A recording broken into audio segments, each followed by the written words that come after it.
मेरे गांव से लगभग 1 किलोमीटर की दूरी पर एक बहुत बड़ा आम का बाग है।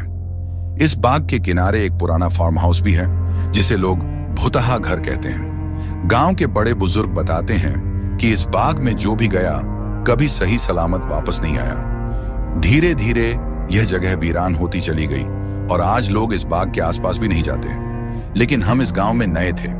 मेरा नाम विकास है और मैं अपने माता पिता और छोटी बहन के साथ यहाँ कुछ महीने पहले ही आया था।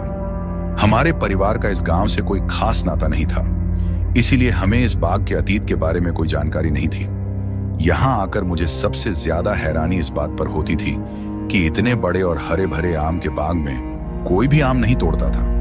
मुझे वो आम बहुत आकर्षक लगते थे, बिल्कुल पके हुए, सुनहरे और रसीले।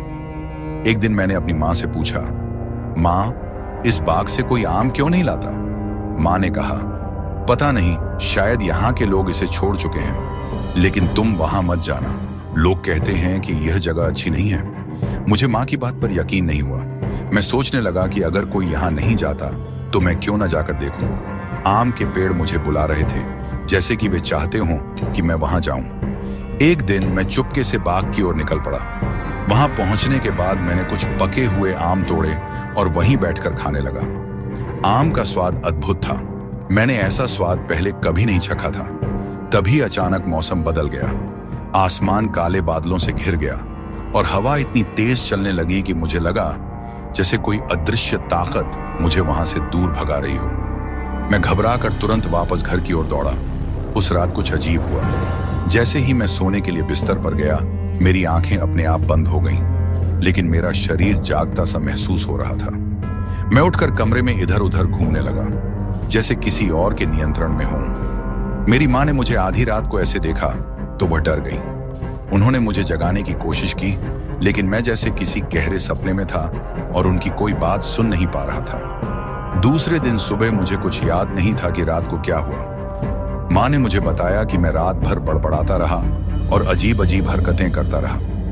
मैंने सोचा कि यह सब एक बुरा सपना था, लेकिन फिर अगली रात भी वही हुआ। इस बार मेरी हालत और खराब थी। मेरे पिता ने मुझे जोर से हिलाया, तब जाकर मैं शांत हुआ। मगर हर रात मेरा अजीब व्यवहार बढ़ता गया। अब हर रात जैसे ही मैं सोने जाता, मुझे किसी और की आवाजें सुनाई देती। मैं उन आवाजों का पालन करने के लिए मजबूर हो जाता था। कभी मैं अपने कमरे की दीवार पर हाथों से अजीब आकृतियां बनाता, कभी जमीन पर बैठकर घंटों तक कुछ लिखता रहता, जो बाद में मिटा हुआ मिलता। माँ पिता बहुत परेशान थे, लेकिन गांव के लोग उनसे इस बारे में बात करने से कतराते थे। कोई इस बाग और उसके आसपास के फार्म हाउस की बातें नहीं करना चाहता था। कुछ दिनों बाद मेरी हालत इतनी खराब हो गई कि मैं दिन में भी अजीब हरकतें करने लगा। मैं घंटों एक ही जगह बैठा रहता, जैसे किसी गहरे विचार में डूबा हूं। कभी मैं अकेला खेतों की तरफ निकल जाता और लौटने पर मुझे याद ही नहीं रहता कि मैंने क्या किया था। मेरा परिवार अब बहुत घबराया हुआ था। मेरे पिता ने गांव के कुछ बुजुर्गों से बात की तो उन्हें बाग के बारे में एक भयानक सच्चाई पता चली। कई साल पहले उस बाग के मालिक एक धनी जमींदार थे, जो तंत्र मंत्र में विश्वास रखते थे। उन्होंने अपनी अमरता के लिए काले जादू का सहारा लिया था। आम के पेड़ उनके अनुष्ठानों का हिस्सा थे और उन्होंने कई निर्दोष लोगों की बलि चढ़ाई थी।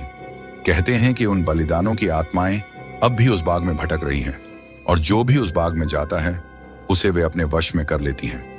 ये सब सुनकर मेरे माता पिता का दिल बैठ गया।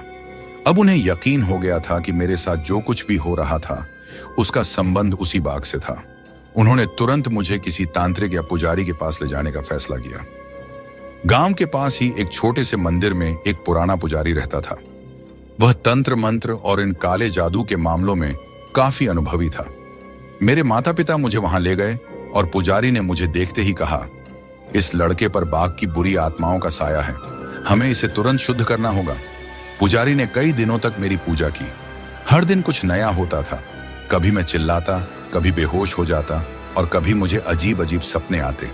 लेकिन धीरे धीरे जैसे जैसे पूजा आगे बढ़ी, मेरी हालत सुधरने लगी। पुजारी ने कहा कि अब मैं धीरे धीरे ठीक हो जाऊंगा, लेकिन उन्होंने मुझे चेतावनी दी कि मैं कभी भी उस बाग के करीब न जाऊं। आज महीनों बाद मैं ठीक हूं। मुझे वो अजीब रातें अब भी याद हैं, लेकिन अब मैं सामान्य जीवन जी रहा हूं। गांव में आज भी लोग उस बाग की ओर देखने से डरते हैं। मैंने भी अब कभी वहां जाने का सोचा तक नहीं। यह कहानी मेरे लिए एक सबक थी। कभी कभी चीजें जैसी दिखती हैं वैसी नहीं होती।